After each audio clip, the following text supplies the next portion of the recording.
Hello and welcome to computing space. इस video में हम सीखेंगे कि वीएस कोड को यूज़ करते हुए हम एक प्रोग्राम को किस तरह से डिबग कर सकते हैं। इस वीडियो के कंटेंट्स हैं डिबगिंग टर्मिनोलॉजीज़, जिसमें हम डिफरेंट टर्मिनोलॉजीज़ पहले सीखेंगे और फिर हम एक उसका डेमो प्रोजेक्ट देखेंगे जहाँ पे हम एक्चुअली डिबगिंग को अप्लाई कर रहे होंगे। तो starting with the debugging terminologies, उसमें सबसे पहले है ब्रेक पॉइंट्स।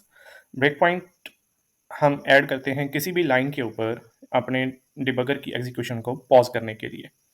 तो एक प्रोग्राम के अंदर हम मल्टीपल ब्रेक पॉइंट्स ऐड कर सकते हैं, जहाँ पे हमारा डिबगर जो है वो अपनी एग्जीक्यूशन को पॉज़ करता है और फिर हम एट दैट स्टेज अपने प्रोग्राम के जो वेरिएबल्स की वैल्यूज़ हैं, रजिस्टर्स की वैल्यूज़ हैं, आउटपुट की सिचुएशन है, उसको हम देख सकते होते हैं।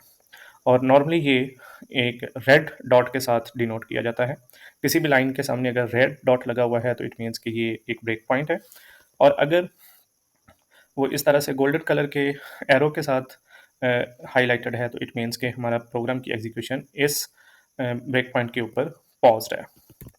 दूसरी टर्मिनोलॉजी है that is the log point, that is a variant of the break point, जहाँ पे डिबगर अपनी एग्जीक्यूशन को पॉज नहीं करता बल्कि कंसोल के ऊपर आपको लॉग मैसेजेस रिकॉर्ड करता है, और ये नॉर्मली ये रेड स्क्वायर के साथ डिनोटेड होती है। देन कंटिन्यू एंड पॉज आता है। कंटिन्यू ये होता है कि आप अपने डिबगर की जो एग्जीक्यूशन जो पॉज हुई हुई है आप उसे रन करते हैं till the next break point. तो एक ब्रेक पॉइंट से दूसरे ब्रेक पॉइंट तक एग्जीक्यूशन को कंप्लीट करवाने के लिए हम कंटिन्यू को यूज़ करते हैं। And pause is the terminology जहाँ पे हम अपनी एग्जीक्यूशन को एक स्पेसिफिक लाइन के ऊपर पॉज करते हैं ताकि हम अपने प्रोग्राम में लाइन बाय लाइन डिबग कर सकें। देन आता है स्टेप ओवर। स्टेप ओवर हम तब यूज़ करते हैं जब हमारा एक फंक्शन कॉल हो रही है। तो स्टेप ओवर से ये होता है कि हमारा जो डिबगर है वो फंक्शन कॉल को एक सिंगल कमांड एक यूज़ करता है, और वो उस फंक्शन के अंदर जाके हमें डिबगिंग नहीं दिखाता या प्रोग्राम की डिटेल्स नहीं दिखाता, बल्कि उसको कंप्लीटली एग्जीक्यूट करके एक एक सिंगल लाइन में एग्जीक्यूट करके हमें दिखा देता है। The next one is the step into, जहाँ पे हम अब एक फ़ंक्शन कॉल में फ़ंक्शन के अंदर अपनी एग्ज़ीक्यूशन को ले जाते हैं, और फिर एक फ़ंक्शन जो है उसको लाइन बाय लाइन हम एग्ज़ीक्यूट करते हैं। इट मीन्स कि फ़ंक्शन की बॉडी को हम लाइन बाय लाइन एग्ज़ीक्यूट करते हैं। इससे पहले जो स्टेप ओवर था उसमें ये था कि कंप्लीट फ़ंक्शन की बॉडी को हम एग्ज़ीक्यूट नहीं करते, वो एक सिंगल यूनिट कॉल होता है। व्हेयरएज़ स्टेप इनटू जो है वो फ़ंक्शन कॉल के ऊपर फ़ंक्शन की बॉडी में चला जाएगा और उसको लाइन बाय लाइन एग्ज़ीक्यूट करके हमें डिबग करने की अपॉर्चुनिटी प्रोवाइड करेगा। देन हमारे पास आता है स्टेप आउट। स्टेप आउट ये है कि जब हम एक फंक्शन कॉल के अंदर एक फंक्शन की बॉडी के अंदर हम डिबगिंग सेशन एग्जीक्यूट कर रहे हैं, तो रेस्ट ऑफ द लाइंस को हम let's say line by line execute नहीं करना चाह रहे, और हम अपने डिबगिंग सेशन को या डिबगिंग को उस फंक्शन से बाहर लेके जाना चाह रहे हैं, इसको कहते हैं स्टेप आउट। देन हमारे पास आता है रीस्टार्ट। रीस्टार्ट ये है कि जब आप एक प्रोग्राम को डिबग कर रहे थे and at some specific state आप अपने प्रोग्राम की डिबगिंग को फ्रॉम ज़ीरो दोबारा फिर स्टार्ट कराना चाह रहे हैं, तो इसको कहते हैं रीस्टार्ट। एंड देन लास्टली हमारे पास आता है स्टॉप। इट मीन्स कि हम अपने जो डिबगिंग सेशन है उसको हम टर्मिनेट करना चाह रहे हैं, हम अपनी डिबगिंग को स्टॉप करना चाह रहे हैं। तो ये बेसिक टर्मिनोलॉजीज़ हैं, हम इनको एक्चुअली अप्लाई करके हम इस डेमो प्रोजेक्ट में देखते हैं। जी, तो अभी जो टर्मिनोलॉजीज़ हमने देखी हैं, उनको एक्चुअली हम इस डेमो प्रोजेक्ट में अप्लाई करके देखते हैं। यहाँ पे for the sake of demo मैंने एक फंक्शन क्रिएट किया हुआ है कैलकुलेट स्क्वायर का, which requires 1 parameter and it returns a float value, और ये एक नंबर का स्क्वायर को कैलकुलेट करता है और उसको रिटर्न कर देता है। व्हेयरएज़ मेन फंक्शन के अंदर मेरे पास 2 वेरिएबल्स हैं, एक नम है, एक ग्रेड है, और ये ग्रेड को इनिशियलाइज़ किया हुआ है। एंड देन कैलकुलेट स्क्वायर के फंक्शन को मैंने एक लूप के अंदर 5 टाइम्स जो है वो कॉल किया हुआ है, एंड एट द एंड हम नंबर जो वेरिएबल है इसको डिस्प्ले किया हुआ है। तो वीएस कोड में किसी भी लाइन के ऊपर ब्रेक पॉइंट ऐड करने के लिए, एग्जीक्यूशन को पॉज करने के लिए मैं इस लाइन के सामने कर्सर को लेके आऊँगा, और जब ये सर्कल आ जाएगा तो इसको मैं क्लिक कर दूँगा, तो यहाँ पे एक ब्रेक पॉइंट ऐड हो जाएगा। तो अभी ये देखें, ये एक रेड कलर का सर्कल आ गया है, तो इट मीन्स के ये 13 नंबर के ऊपर ब्रेक पॉइंट ऐड हो चुका है। अब इसका मतलब ये है कि ये लाइन नंबर 12 तक एग्जीक्यूट करेगा और लाइन नंबर 13 के ऊपर एग्जीक्यूशन को पॉज कर देगा। ऐसे ही मैं अगर एक और ब्रेक पॉइंट ऐड करना चाह रहा हूँ तो मैं लाइन नंबर 16 के ऊपर ऐड करूँगा। तो ये लाइन नंबर 16 के ऊपर मैंने ब्रेक पॉइंट्स को ऐड कर दिया। तो मेरे 2 ब्रेक पॉइंट्स यहाँ पे ऐड हो चुके हैं। अब डिबगिंग सेशन को स्टार्ट करने के लिए आप ये प्ले के बटन के ऊपर क्लिक करेंगे, यहाँ से डिबग C++5। अब जब डिबग के ऊपर मैं सेलेक्ट करता हूँ तो ये मुझसे डिबगर पूछेगा, कंपाइलर पूछेगा, तो मैं ये जो G++ कंपाइलर है इसको सेलेक्ट कर लेता हूँ। तो ये मेरा जो है ये डिबगिंग सेशन स्टार्ट कर देगा। तो थोड़े पॉज के बाद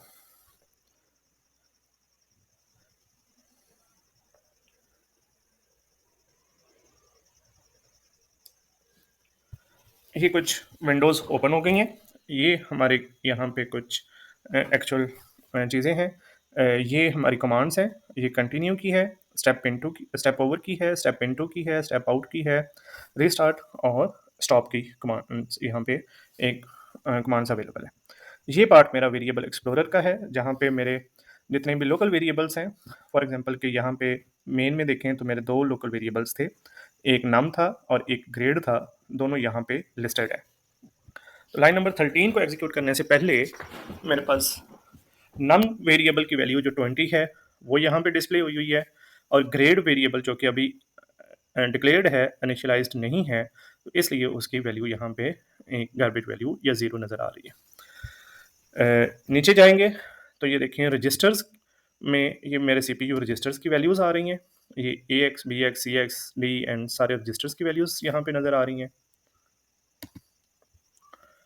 ये मेरी वॉच विंडो है, जहाँ पे किसी स्पेसिफिक वेरिएबल को अगर मैंने देखना है कि उसकी वैल्यूज़ किस तरह से चेंज हो रही हैं, तो मैं वो वेरिएबल्स ऐड कर सकता हूँ। फॉर एग्जांपल कि यहाँ पे मैंने ग्रेड वेरिएबल को ऐड करना है उसकी वैल्यूज़ को देखने के लिए, तो मैं इसके प्लस के साइन के ऊपर क्लिक करूँगा। यहाँ पे मैं ग्रेड का वेरिएबल टाइप कर दूँगा, तो ये उसकी वैल्यूज़ आ जाएँगी। यहाँ पे उसकी जो बाइनरी वैल्यूज़ हैं, वो भी मेरे पास विज़िबल होंगी। तो अगर मैं इसके ऊपर क्लिक करता हूँ, तो ये हेक्सा एडिटर ओपन कर देगा। ये कह रहा है कि एक हेक्स एडिटर की एक्सटेंशन इंस्टॉल करनी है। अगर वो इंस्टॉल कर लेते हैं आप, तो ये उसकी वैल्यू हेक्साडेसिमल फॉर्म में आपको डिस्प्ले करवा देगा। ये आपका कॉल स्टैक है। कॉल स्टैक का मतलब ये है कि करंटली मेन फंक्शन जो है वो एग्जीक्यूट हो रहा है। और ये आपके ब्रेक पॉइंट्स हैं।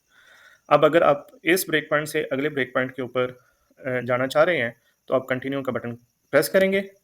तो ये देखें, अब यहाँ पे आपकी एग्जीक्यूशन जो है वो पॉज हो गई है।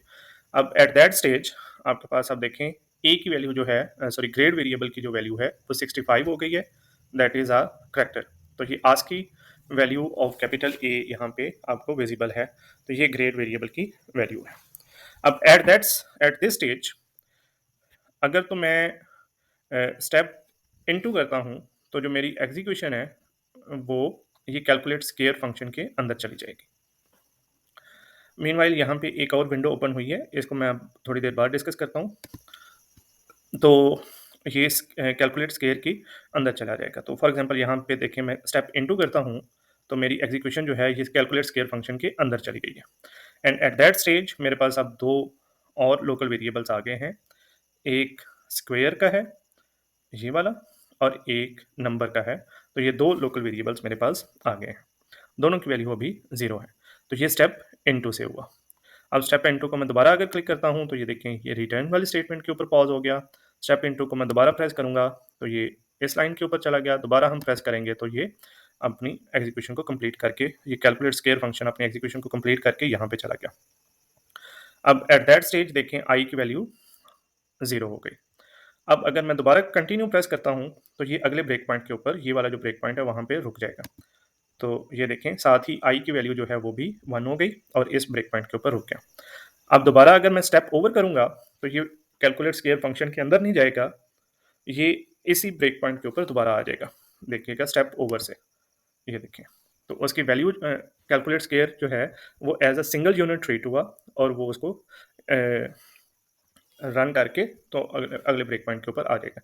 अब अगेन देखिए, मैं यहाँ पे कंटिन्यू प्रेस करता हूँ। अब मैं स्टेप इनटू करके कैलकुलेट स्केयर फंक्शन के अंदर चला जाऊँगा। अब एट दैट स्टेज देखें, ये स्केयर की वैल्यू थी, ये नंबर की वैल्यू थी। ग्रेड वेरिएबल जो है वो मेरा यहाँ पे एक्सेसिबल नहीं है, चूँकि वो एक लोकल वेरिएबल था तो उसका स्कोप जो है वो मेन के अंदर ही है और कैलकुलेट स्क्वायर के अंदर वो एक्सेसिबल नहीं है, तो इसलिए यहाँ पे वो लिखा आ रहा है unable to create variable object. अब यहाँ पे आप कॉल स्टैक में देखें तो कॉल स्टैक आपको ये बता रहा है कि ये अभी टॉप ऑफ द स्टैक है कैलकुलेट स्क्वायर का फंक्शन, वो एग्जीक्यूट हो रहा है और नीचे मेन है, तो इट मीन्स के कैलकुलेट स्क्वायर के बाद जो है वो आपका मेन फंक्शन जो है वो रन होगा, या इन अदर वर्ड्स आप ये कह सकते हैं कि मेन फंक्शन ने कैलकुलेट स्क्वायर फंक्शन को कॉल किया हुआ है, तो ये आपका फंक्शन स्टैक है। अब यहाँ से अगर मैं स्टेप आउट कर देता हूँ तो ये रिमेनिंग जो लाइन ऑफ द कोड है उनको as a single unit execute करके तो मेरा जो इस फंक्शन से बाहर एग्जीक्यूशन को ले जाएगा। तो ये देखिएगा, ये स्टेप आउट मैं करता हूँ तो ये यहाँ से बाहर ले गया। अब एट दैट स्टेज यहाँ पे ये देखें ग्रेड की वैल्यू आ गई और ये सारे वेरिएबल्स आपके पास आ गए और ये कैलकुलेट स्क्वायर की जो रिटर्न वैल्यू है वो 4 आ गई है। अब अगर किसी भी पॉइंट के ऊपर आप इनकी मेमोरी की फॉर्म देखना चाह रहे हैं तो आप इसके ऊपर क्लिक करेंगे तो ये देखें, ये आपकी मेमोरी की स्टेट जो है जो मेमोरी में आपका जो मेमोरी का स्टेटस है वो आपको यहाँ पे दिखा रहा है। तो आप यहाँ पे डिफरेंट कॉन्फ़िगरेशंस कर सकते हैं। तो ये आपकी बाइनरी वैल्यूज़ हैं, ये उसने डिकोड करके दिखाई हुई हैं और ये आपकी लोकल वेरिएबल की वैल्यूज़ हैं। अब अगर आप इस आपकी डिबगिंग सेशन को दोबारा रन करना चाह रहे हैं तो आप रीस्टार्ट के ऊपर प्रेस कर देंगे तो ये देखें it will start from the zero और दोबारा से फिर एग्जीक्यूशन को स्टार्ट कर देगा। और अगर आप इस एग्जीक्यूशन को स्टॉप करना चाह रहे हैं, डिबगिंग सेशन को स्टॉप करना चाह रहे हैं तो आप इस बटन के ऊपर क्लिक करेंगे तो ये डिबगिंग आपकी स्टॉप हो जाएगी। तो this was all from this video, thank you for watching.